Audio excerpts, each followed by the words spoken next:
Good afternoon. It's past noon. Let's get started. Welcome to the Innovative Discovery Series. For CME credit, you must sign in and you must include your email and credentials. The next talk is our Tech Talk on May 4th, when University of Delaware's Hagetz Schottke will speak on predictive temporal models for disease. The next ID series is on May 12th with mixed methods with teens by Dr. Herman and Katie Haig from the University of Delaware and Chris Moore from Christiana. The full schedule is posted on the Delaware CTR website. Dr. James Mangan is today's speaker. His assistant professor, clinical medicine, Division of Hematology and Oncology at the Perelman School of Medicine, University of Pennsylvania. He received his MD and PhD in molecular biology and genetics from Temple University. He specializes in the treatment of hematologic malignancies and bone marrow transplants. He has both clinical and research interests in leukemia, myelodysplastic syndromes, myeloproliferative disorders, and the use of allogeneic stem cell transplantation to treat these disorders. Today's talk will focus on data collected from the Landmark Survey, a large survey of patients with myeloproliferative neoplasms and of providers who take care of them. The title of the talk is up here. Let's welcome Dr. Mangan.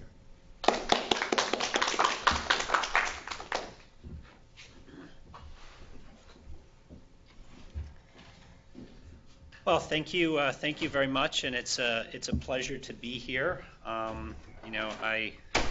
It's actually not that far from UPenn, only 35 miles, and I certainly take care of a large number of patients from Delaware, all the way from up here down to the south, closer to the beaches. So I'm going to be speaking about differences in patient and physician perceptions of care for patients with myeloproliferative neoplasms. My background is in hematologic malignancies, so I take care of patients with blood cancers and do bone marrow transplants for those patients whose disease has an indication for donor or allogeneic bone marrow transplant. My experience in blood cancers is fairly broad. I treat patients with acute leukemias, chronic leukemias, myelodysplastic syndromes, which are a pre-leukemia condition, and myeloproliferative neoplasms. And I'll talk a little bit about these diseases. They are myeloproliferative neoplasms are a somewhat rare group of diseases, with incidences for the most common ones on the order of 50 per every 100,000 patient population. I sort of did some rough math in my head and estimate that there's probably 100,000 people in the United States with one of the three classic myeloproliferative neoplasms. The classic myeloproliferative neoplasms are essential thrombocytosis, in which patients produce too many platelets, Polycythemia vera, in which patients have autonomous production of too many red cells, and primary myelofibrosis, in which patients have abnormal blood counts, frequent constitutional symptoms such as night sweats and fatigue, and scarring or fibrosis in the bone marrow. These disorders are, amongst some of the more challenging disorders to treat in hematology, because there's a fair amount of diversity in how these disorders present and the implication of these disorders on patients' lives. So they're actually clonal disorders, which means that there is a recognizable cell of origin that engages in autonomous proliferation. So these are actually bone marrow cancers. Now, this is always an interesting conversation to have with patients, because many of the patients with the classic myeloproliferative neoplasms don't have the sort of symptoms we may associate with cancer. They may not be getting chemotherapy drugs. They may not have an immediate impact on their expected lifespan. But they do actually have a bone marrow disorder that, is clonal. There is autonomous proliferation, and so they really do meet definitions of a bone marrow cancer. These disorders are characterized by dysregulated tyrosine kinase activity, leading to a proliferative signals. But the cells that are proliferating are actually mature cells. So this is different from an acute leukemia, where the cells that are proliferating are immature, or blast cells that are non-functional white cells that grow rapidly and rapidly crowd out all the other cells, creating low platelets, low hemoglobin, and are immediately life-threatening. Myeloproliferative neoplasms, the cells that are proliferating are mature cells, and because they're mature, they retain a level of functionality so that patients are not necessarily facing immediately life-threatening illness. The prognosis of patients with myeloproliferative neoplasms can be very variable. For most patients with essential thrombocytosis, almost all patients with essential thrombocytosis, they will live according to their actuarial lifespan that an age-matched control would live, whereas patients with primary myelofibrosis have a median survival of about 5 years. All of the MPNs are predisposed to transformation to acute leukemia. With myelofibrosis, that's on the order of probably 15%. With ET, probably on the order of 5%, and with vera, probably on the order of 5 to 10% will transform to AML, or acute myeloid leukemia, over the course of their lifetime. So myeloproliferative neoplasms are actually frequently identified in asymptomatic patients. There is a tendency to cause fibrosis or scarring in the bone marrow, and they're associated with abnormal sites of hematopoiesis. So, normally hematopoiesis takes place in the bone marrow, but in myeloproliferative neoplasms, you can see hematopoiesis taking place in the spleen or in the liver. These disorders are not curable with conventional medical therapy. The only cure for these disorders is an allogeneic or donor bone marrow transplant. Donor bone marrow transplant, even in the best of circumstances, is associated with about a 20% risk of death from the transplant itself. So for most of these patients, donor transplant is too risky given the risk that they face from their disease. My general rule of thumb is that I don't consider donor bone marrow transplant unless a patient has, an expected survival of probably 3 years or less on the basis of their disease. And for most patients with MPNs, their survival is actually much longer. This black and white photo is an old picture of William Damashek, who was a famous hematologist in the 1950s. And he was one of the early researchers in the myeloproliferative neoplasms, and he kind of, put together what he was seeing and said, perhaps it is possible to resolve all of these dilemmas, conflicts, antagonisms, and confusions by considering not that the various conditions listed are different, but that they are closely interrelated. It is possible that these various conditions, the quote-unquote myeloproliferative disorders, are all somewhat variable manifestations of proliferative activity of the bone marrow cells, perhaps due to a hitherto undiscovered stimulus.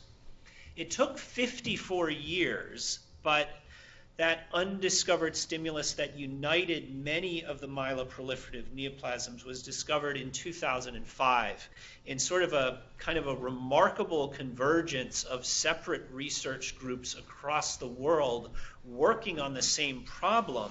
4 different groups, some in Europe, some in the United States, all published within a month of each other in 2005, their discovery that a gain of function point mutation in the JAK2 gene, or Janus kinase 2, was present in the majority of patients with classic myeloproliferative neoplasms. So it's present in almost all patients with polycythemia vera, too many red cells. It's present in half of patients with primary myelofibrosis and half of the patients with essential thrombocytosis.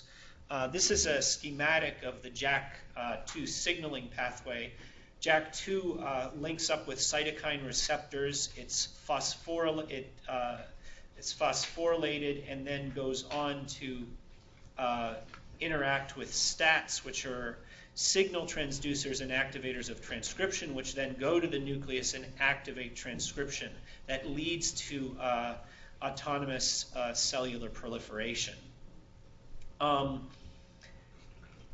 Interestingly, although JAK2 is mechanistically implicated in the pathogenesis of these disease, and JAK2 inhibitors are important therapeutic tools, the JAK2 inhibitors seem to work well in patients who don't have JAK mutations as well as patients who do have the mutations.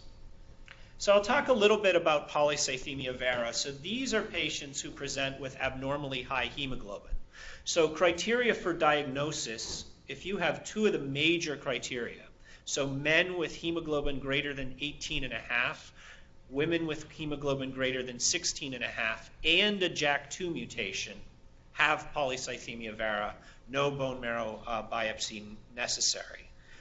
Many of these patients are found incidentally, and they have a lot of the complications that are derived from having abnormally thick or viscous blood. So when the blood is thick and viscous with red cells, they're prone to clot, gout from increased cellular turnover, headaches from viscous blood, at risk for systemic clotting events like heart attacks and strokes, vasomotor symptoms such as burning and tingling in the palms, bleeding, and enlarged spleens. So when the cyclists attempt to win the Tour de France by cheating, what they will do is they will inject themselves with endogenous erythropoietin, the hormone that the kidneys produce to stimulate red cell production. In a P vera patient, if we check an erythropoietin level in a P vera patient, it'll be rock bottom, like almost undetectable, because these patients are producing red cells on their own autonomously without any of the body's hormonal stimulation. The main goal of therapy with P vera is to reduce the risk of thrombosis. So these patients actually, they have too many red cells. The treatment in most cases is actually very simple. You remove the red cells. So these patients undergo old-fashioned bloodletting to achieve a hematocrit of less than 45. And that is shown to dramatically reduce the risk of blood clot formation. As the patients with more proliferative disease may also get oral chemotherapy agents to control their blood counts, and there's some evidence that controlling blood counts can control clotting risk. Essential thrombocytosis, this epidemiology is wrong. It's actually 5 in 100,000. Median age at diagnosis is 60 years. 20% of patients are less than 40 years old. Actually, it should be 50. It really should be 50 in 100,000. Disease-associated mutations in JAK2 are seen in half the patients, and it's the least likely one of the MPNs to evolve to AML or myelofibrosis.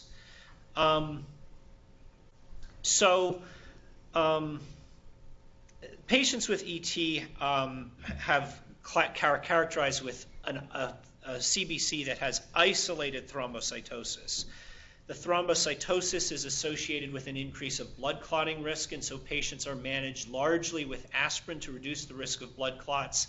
And as the patient's risk of blood clotting grows, and that usually correlates with age, we generally add cytoreductive therapy with oral chemotherapies to control the platelet counts. And as I'll talk, these patients, even though the disease seems simple on the surface, these patients can live for years with the expected lifespan of normal controls. They do have other symptoms that are in many cases under-recognized and under-reported. Further evidence of William Damaszek's unifying hypothesis. More recently, in around 2012, it was discovered that calreticulin mutations are present in most of the patients with ET and myelofibrosis that aren't JAK2 positive. These patients seem to have a better prognosis overall. The mechanism of how this mutation in calreticulin leads to disease is still being elucidated. So at this point, it's a little bit more of a phenomenologic observation than an observation that we're actually able to act upon. Primary myelofibrosis is the most problematic of all the myeloproliferative disorders. So this is the disorder with a median survival of about 5 years. There's no cure except for allogeneic stem cell transplantation, and patients with myelofibrosis may well be a candidate for allogeneic stem cell transplant. Many of these patients are anemic. They may have high platelets or low platelets, high white cells or low white cells. And these patients are very clearly racked with a variety of constitutional symptoms. So they sweat, night sweats, fatigue. Many of them have big spleens. They get full easily. They have pain from their spleens. They can get splenic infarcts.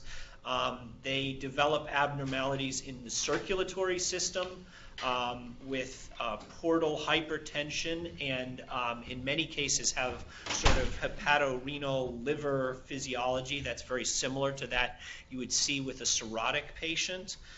So these patients can be incredibly symptomatic. But again, we risk stratify them on the basis of a number of different factors, including, do they have high white cells? Are they red cell transfusion dependent? Do they have low platelets? Are there circulating immature cells in the peripheral blood?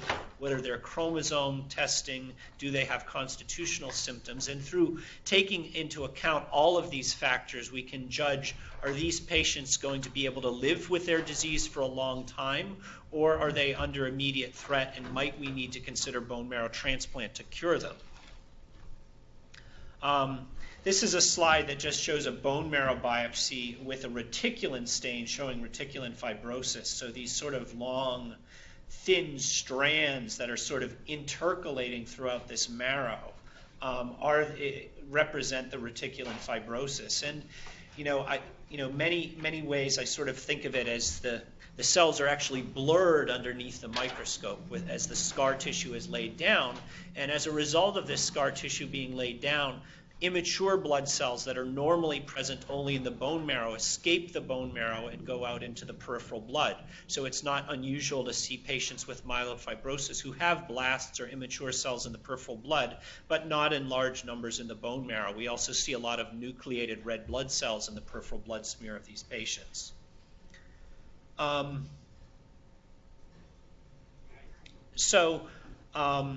Myelofibrosis, the patients are older at the age of diagnosis. You can get it de novo, or you can evolve from polycythemia vera or essential thrombocytosis. It's the highest risk of transformation to AML, on the order of 15 to 20%, and clearly the highest symptom burden of all the MPNs. Treatment options can range from observation, erythropoietin to improve anemia. The backbone of treatment of many patients is ruxolitinib, which is a JAK inhibitor that is very effective at reducing spleen size and improving constitutional symptoms. I think one of the biggest challenges in my practice, though, is that many patients with myelofibrosis don't kind of fit into that JAK inhibitor, the profile of a patient who's going to respond well to a JAK inhibitor, that patient who comes to you with big spleen and constitutional symptoms. Many patients are just profoundly anemic, and that anemia can be very hard to treat. They're anemic with normal platelet platelet counts, no big spleen, and no constitutional symptoms. And the anemia in myelofibrosis is very difficult to treat. We try to apply treatments that are used for other bone marrow disorders like myelodysplastic syndromes, but it can be very resistant. I'm going to now shift gears and talk about the epidemiologic aspects of this disease, and the survey that led to, really led to kind of the genesis of my talk, which is going to be talking about differences between patients and physicians' perceptions of care in patients with MPNs. So I think the issue with MPNs is they're relatively rare diseases. I have a active hematologic malignancy practice. All I see every week is patients with bone marrow disorders and blood cancers. And I'd say if I see 30 patients a week, probably 3 or 4 of them have MPNs. So they probably represent about 10% of my practice. And I probably have about 40 or 50 patients with MPNs in a given year. But in a community oncology practice where heme malignancies are a small proportion of their practice anyway, these disorders are rare, and they are, the data on the disorders is always changing, and they're tricky. They can be very tricky to manage. So a group of us, with the aid of Insight Corporation, who, for full disclosure, makes ruxolitinib, the backbone treatment for this disease, and a group led by Ruben Mesa at the Mayo Clinic, which I participated in, designed this survey, which is designed to gather data on demographics, disease features, symptom burden, how these diseases impact quality of life, how patients perceive physician communication about their disease, how physicians perceive patients' disease burden, how patients perceive their own symptoms. So it was quite an ambitious survey. It was 65 multiple choice questions. It takes about 20 to 25 minutes to complete online. We rolled it out in the summer of 2014 in 5 different metropolitan areas, of which Philadelphia was one. We advertised in newspapers and online, and we got about 800 patient respondents. And about 500 physician respondents. I know there's many statisticians in the room who are far better at statistics than I am. This is not a particularly, I would say, statistically, it's not a survey that was designed to be the most statistically robust survey. I think we were gathering information and trying to see if we could identify some large patterns in the information. So we basically divided respondents into disease-related symptom severity groups in quartiles, the highest, second highest, third highest, lowest amount of symptoms in quartiles, and then divided up our analysis of their responses in those quartiles. And with questions regarding treatment goals and perceptions, it was very, very descriptive. So a little bit about the demographics of the survey. We made no bones about the fact that this is not a demographically representative survey. The patients were 98% white. The incidence of myeloproliferative neoplasms in minority groups and Caucasians is about the same. So this is clearly a skewed survey in terms of patient demographics. Roughly equal numbers of patients with each of the classical MPNs. Most were women. The median age was around 65. Nearly all of them have some form of health insurance. The percentage of people with college degrees was very high. The percentage of people in upper income brackets was very high. So, it's a survey that's capturing responses in overwhelmingly Caucasian population that is highly educated and highly probably highly motivated to complete a 20 to 25-minute online survey about their disease. That being said, as you'll see, there were some very interesting findings. The physician demographics, this is a group of veteran physicians, 21 years post-graduation from medical school, most in single specialty groups, so hematology, oncology practices, or academic hospitals, and typically treated about 11 to 20 patients a year in their practice who had MPNs. So I'll start with looking at just a slide that actually highlights some of the educational gaps in this disease. So there are a number of symptoms that are known to be related to MPNs and sort of associated with MPNs. Symptoms such as difficulty sleeping, numbness or tingling in the hands and feet, lightheadedness, dizziness, itching, abdominal discomfort, sweats, fatigue, bruising. And so we basically asked patients who may have had these symptoms, which of these symptoms do you believe are the result of your MPN? And it's sort of a canned answer because we believe as physicians that these are a result of their MPN.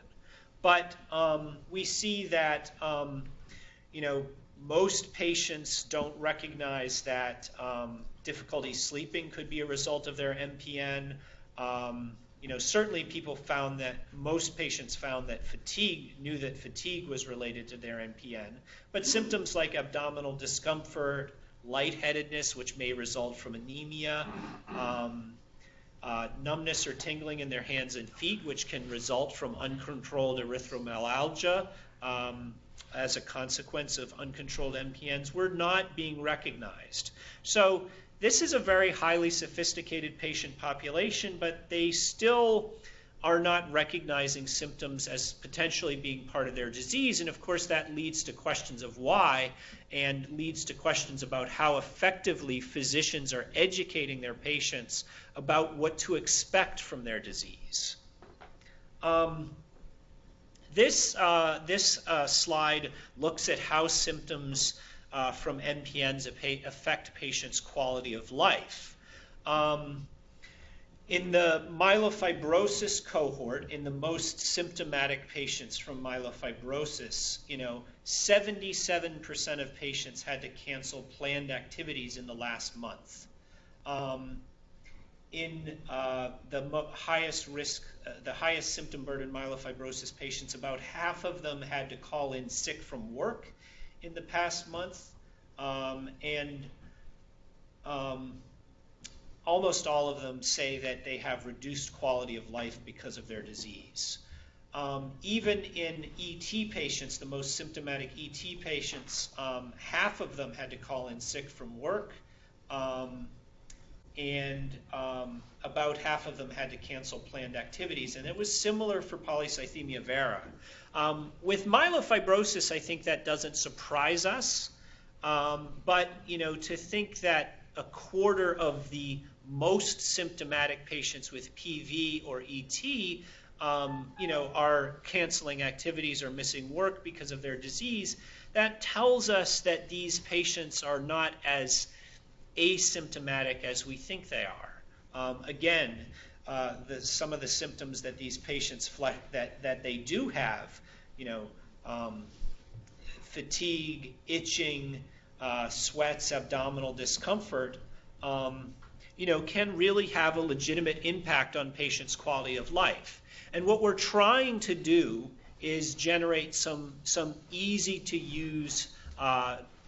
This is a long survey. This is not a survey designed to be used in the office. But what we would really like to do is work towards developing some easy to use symptom scores that can be used in the office. Have a quick 5 or 10 question questionnaire that can be used to capture the most relevant symptoms. And that, by doing that, we can remind patients that these symptoms are part of their disease and educate them to be on the lookout for these symptoms. In other words, as physicians, we need to be providing some context for our patients. And we have to elicit them so that they can be better historians for us. This looks at differences between a patient and physician perceptions of symptom burden at diagnosis. So again, using that sort of list of classic MPN symptoms, we said, how many of you had this at the time you were diagnosed? And so most patients with the classic MPNs had, 80 to 90% of them had symptoms at their diagnosis. Then we asked physicians, what percent of newly diagnosed patients do you estimate have no symptoms? And with myelofibrosis, the physicians correctly knew that very few of those newly diagnosed myelofibrosis patients had no symptoms, but they thought that most of their PV and ET patients, or about half of their PV and ET patients, were symptomatic. Well, the patients are, reporting that 80 to 90% of them are symptomatic. So there's a definite gap there where the patients feel that they're more symptomatic than the physicians perceive they are. This slide looks at differences in patient and physician perceptions of treatment goals in MPN. And this kind of goes to the crux of the issue. Well, what can I hope to accomplish with treatment? So I've already said that the disorders are curable, but in most cases we can do a lot with treatment. So for PV, the physicians correctly identified prevention of vascular and thrombotic clotting events as an important goal. And we're very good at achieving that goal. We can manage patients' hematocrit, keep their hematocrits under 45, and we can achieve that goal effectively. If you notice, slowing progression of the condition was the goal for 25% of patients, but only 6% of physicians.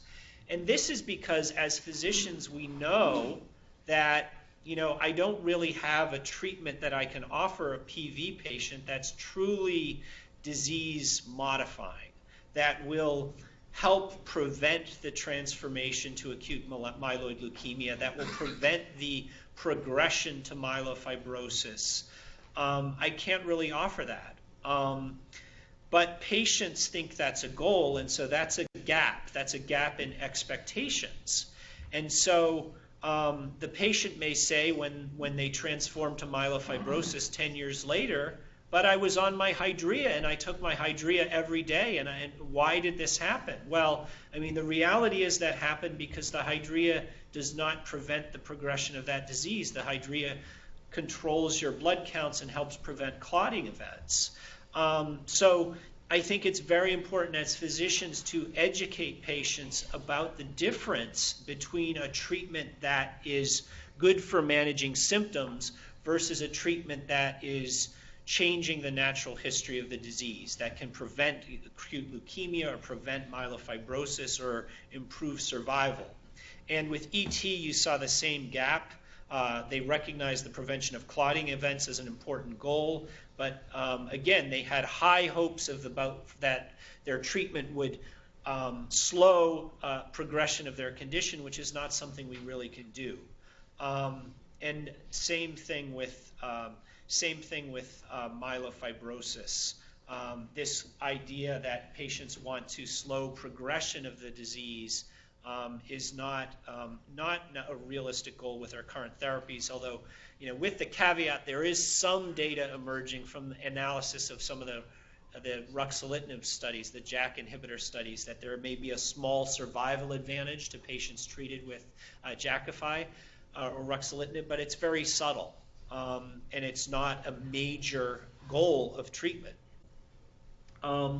So when patients and physicians are not on the same page, that creates a disparity in expectations, which is overcome through good patient-physician communication and education about their disease process. So how good of a job are we doing?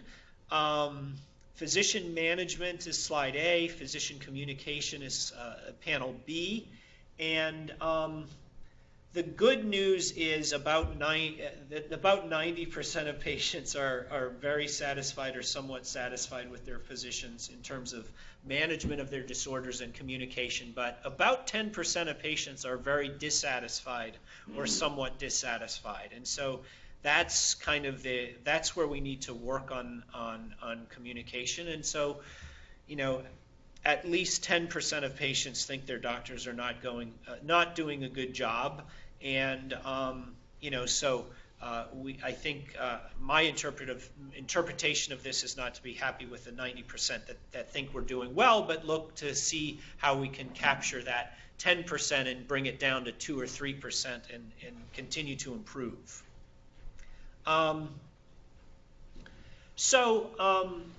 I'll talk a little bit about how I try to personally tailor therapy for myeloproliferative neoplasms and try to incorporate the lessons used in the landmark survey for management of patients. I think the lessons of the survey include you know, that we must listen to our patients carefully, but we also should be actively trying to elicit symptoms from patients and help them to be good historians with us.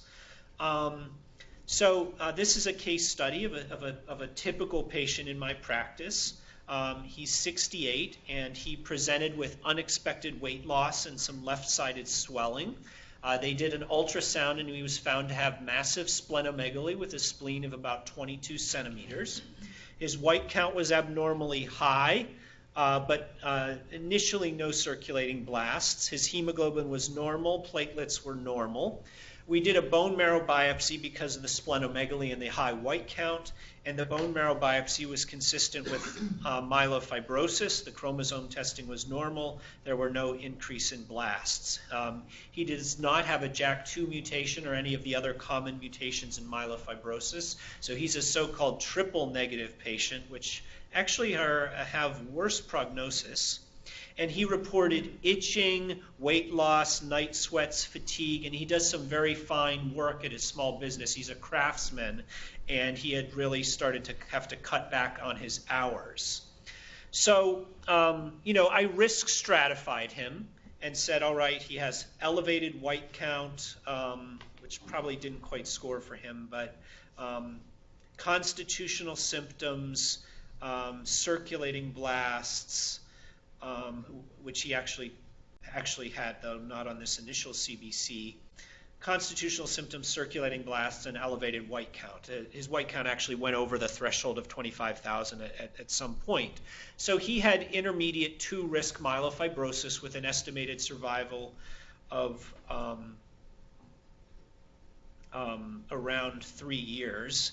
And when his blasts appeared, you know, that we upgraded that to high-risk myelofibrosis with an estimated survival of around a year and a half. The patient was going through some difficult times personally. His wife was fighting cancer, and he actually lost his wife to another cancer, while he was being seen by me. So he didn't really have a good support system to undergo allogeneic transplant, and nor did he really desire a transplant, and assuming sort of a 20 to 25% risk of transplant-related mortality. So even though he kind of qualified for an allogeneic transplant, we elected not to transplant him. He was started on Jakafi to manage his splenomegaly and constitutional symptoms. His spleen actually did not reduce significantly in size, but he really felt much better on Jakafi. He had improved energy. His weight loss ceased, and he was able to put back weight, able to have more energy and resume his work. In the 3 years since I've known him, he has developed a little bit more leukocytosis. His white count has risen. Spleen's maybe a little bit bigger, so we've had to add hydrea in to help manage his symptoms. But he's on a very stable dose of hydrea and Jakafi, and is maintaining a pretty good performance status. He does get fatigued.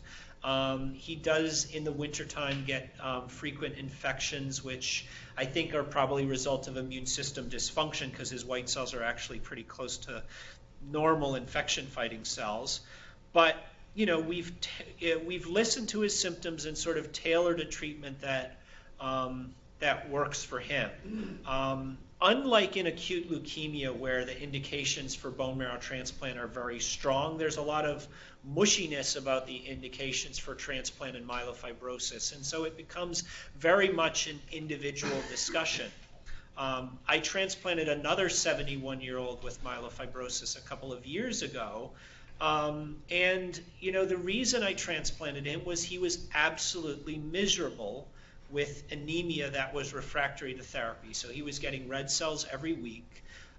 He had tried Jakafi because of his spleen, but then his constitutional symptoms weren't that prominent. It was making his anemia worse. We tried a couple of other therapies for his anemia, but he felt absolutely miserable. And I had a long conversation educating him about the risks of transplant, but he was very highly motivated and fully on board with it. We found an excellent young 25-year-old, 10 out of 10 perfectly matched unrelated donor, and did a reduced intensity transplant in early 2014. And actually Tuesday will be his 3-year anniversary, so he's doing beautifully well. It's really improved his quality of life, and for that patient, transplant was the right, the right decision. But both of these patients have indications for it, but we have to tailor our treatment to the patient's symptoms as well. To conclude, I think the landmark survey is a very useful tool, and I think it can be applied to other disease states as well.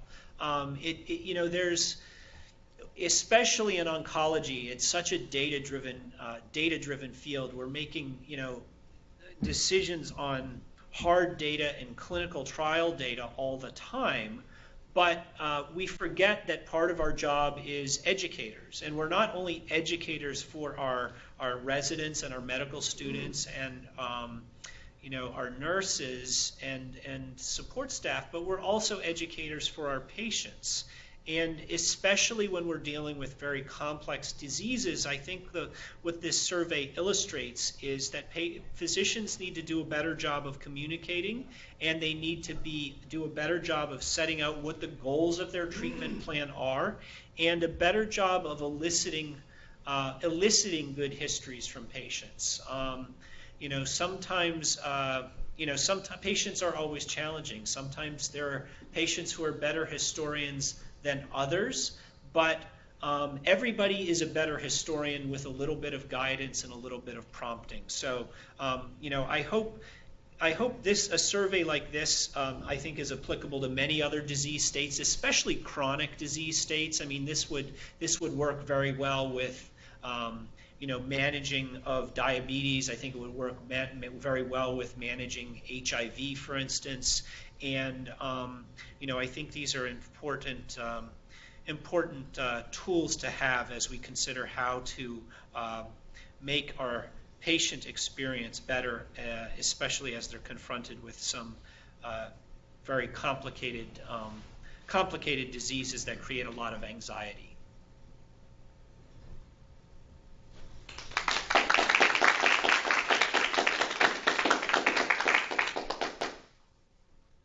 I'll be happy to take any questions.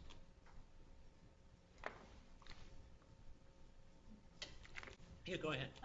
So in the survey, did you ask, in your demographics section, did you ask patients about kind of like the current state of their disease and the severity of it? And so you asked them, I guess, what symptoms they had that contributed, or maybe it was a result of the disease, but did you get some sort of baseline of self-reported symptoms and not just what they attributed to their disease? Right. So the survey did describe, well, I mean, it had questions that says, do you have specific symptoms? But I don't think the questions did a good job of. I mean, there was some opportunity for patients to freelance a bit, but the survey did not do a good job of sort of uncovering new symptoms. So I don't think it was open-ended enough in a way that probably would have led to uncovering or discovery of new symptoms. So I think it did, I think we have a sense of what the kind of typical symptoms associated with MPNs are, but some of these symptoms are very nonspecific. So the symptoms shown here are some of the symptoms that sort of hit as real symptoms very tightly associated with MPNs. There are certainly symptoms that are less tightly associated. I guess with these symptoms in particular, did you, prior to asking which symptoms did they believe were as a result of their MPN, did you ask a question something like, which of these symptoms are you exhibiting and how often are you exhibiting them? And then asking which of them do you believe are direct result of your disease? Yeah, so they do. They do include questions related to disease burden, but not the questions are not so open-ended. So they're not. They're written in a way that's a little bit more directed rather than asking patients to list symptoms that they might have. Mm-hmm.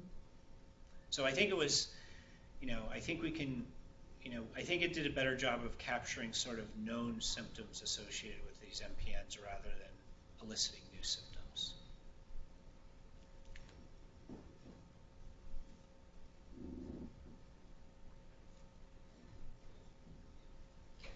Yes? I have two questions.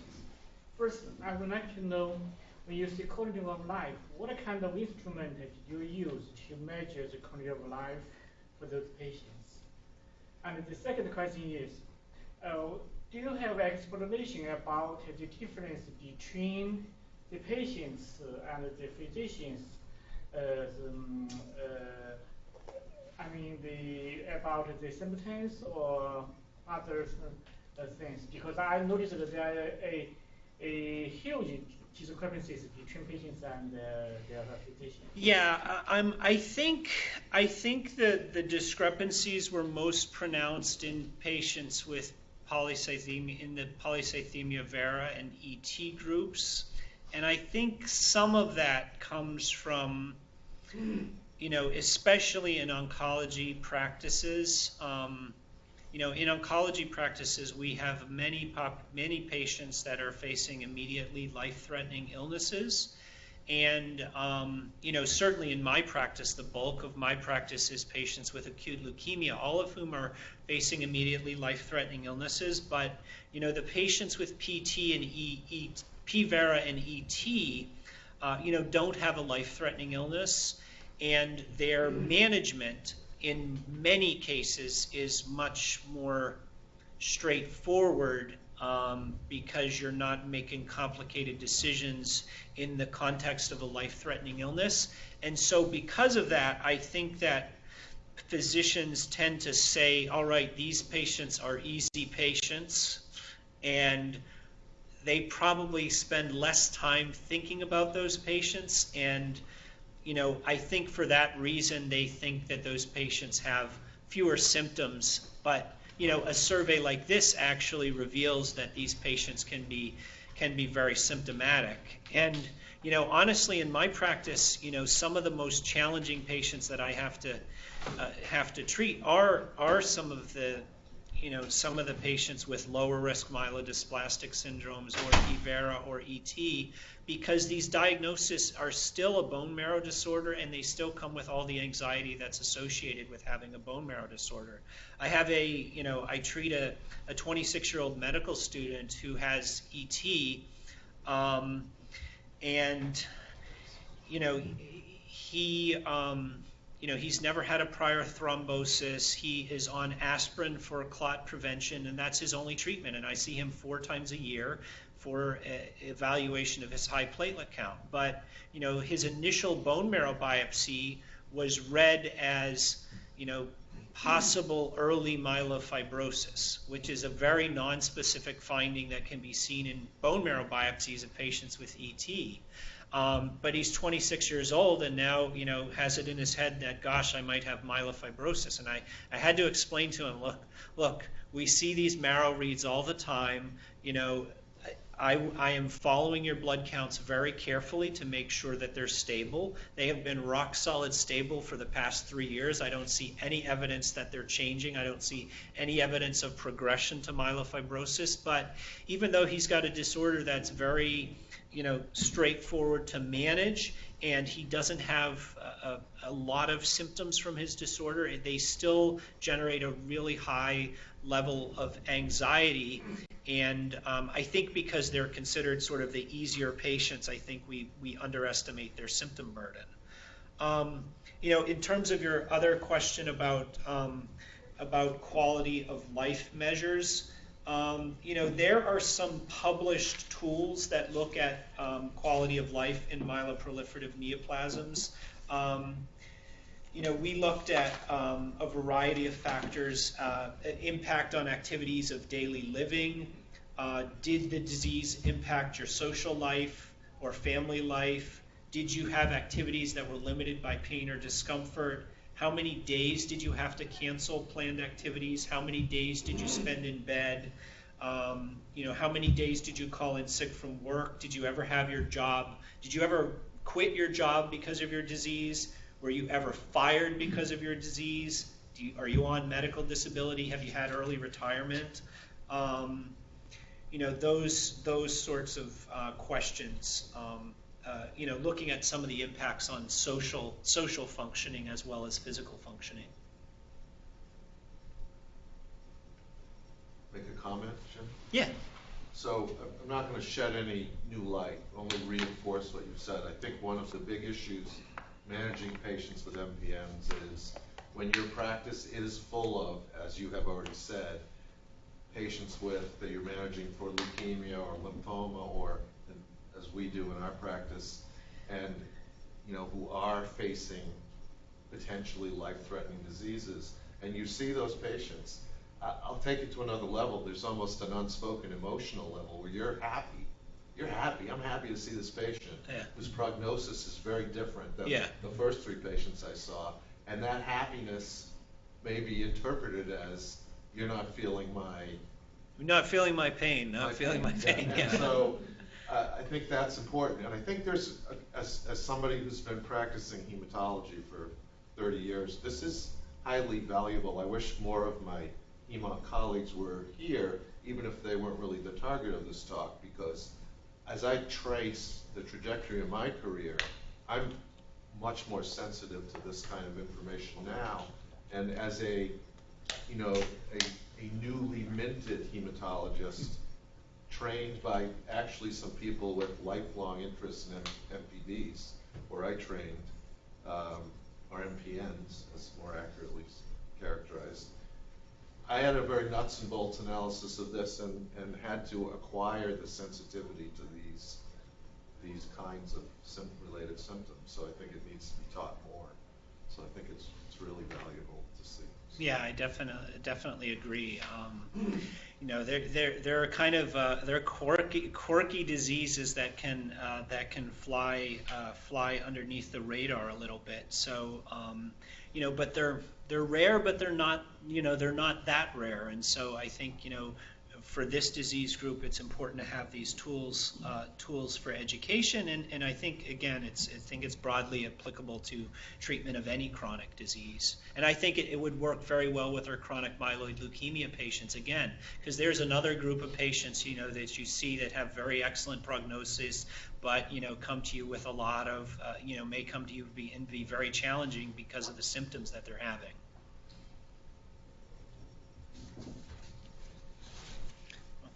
Thank you very much. Let's thank Dr. Mangan for his excellent presentation.